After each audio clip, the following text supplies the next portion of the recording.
আমার বন্ধুরা সবাই কোথায়? মিতাস লাইফস্টাইলে আপনাদের সবাইকে স্বাগত। আজকে বানাবো চিংড়ি মাছের পরোটা। তো এটা বানাতে আমার লাগবে কিছুটা চিংড়ি মাছ কুচি, পেঁয়াজ কুচি, লঙ্কা কুচি আর ধনেপাতা কুচি, এইটুকু দিয়েই। আর নুন নুন মিষ্টি তো আছেই ভাই তেল বোনেরা, গরম করে এগুলো ছাড়া নিয়েছি। তো রান্না এবার কমপ্লিটই একের হয় পর না। এক উপকরণগুলো সব দিয়ে দিতে হবে কড়াইয়ের মধ্যে। প্রথমে তেলের মধ্যে পেঁয়াজগুলো দিয়ে দেব। তো এই 6:30টার সময় আমার হাজব্যান্ড বাড়ি এলেই বলবে কিছু একটা করে দাও, খিদে পেয়েছে। প্রথমে যদি চা বিস্কুট দিই, তারপরে 2-3 ঘন্টা পরে বলবে কিছু একটা বানাও। তখন প্রায় ঘড়িতে বাজবে 8:30-9টা।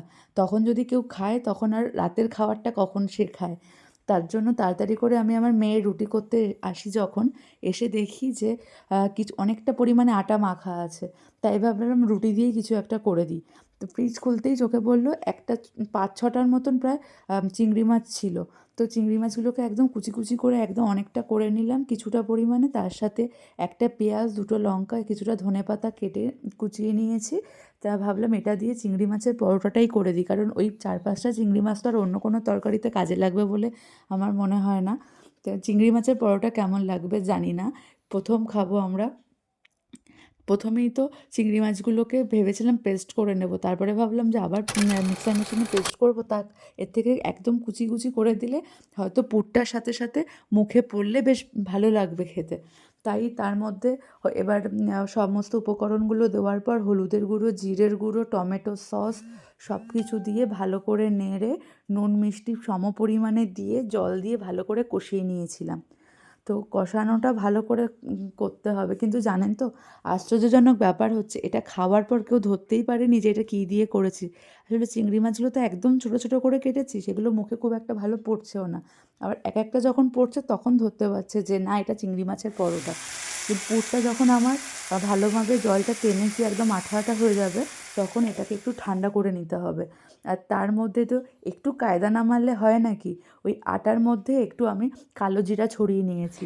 আর হচ্ছে জোয়ান, এগুলো পরোটাতে ইউজ করলে অনেক সময় গ্যাসের প্রবলেম হলেও সেটা জিরা হয় না খুব একটা বেশি।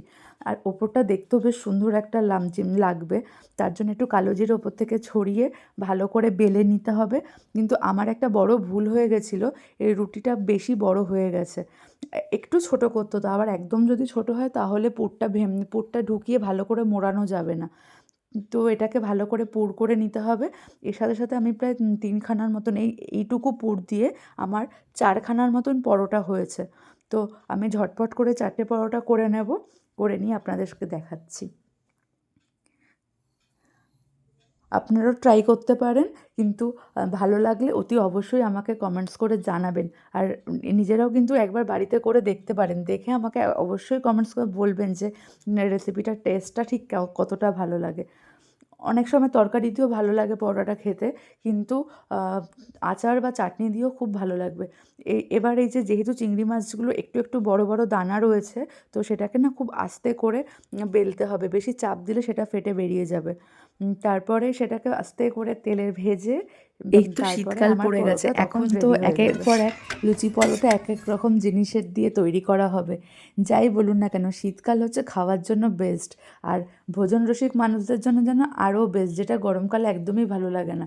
না করতে ইচ্ছা করে গ্যাসের সামনে দাঁড়িয়ে কিছু প্রিপারেশন, না ভালো লাগে এত গরম গরম খেতে। খেয়ে বলো তখন তো কি আবার জিনিস এই এটা? ঠান্ডা জিনিসই যথেষ্ট।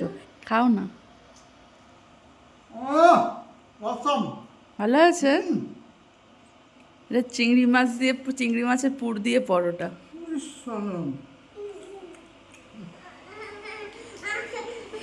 মা তুমি খাবে? তুমি এটা কি ড্রেস পরেছো মা? তুমি একটু খাবে মা? কি দিয়ে করেছি?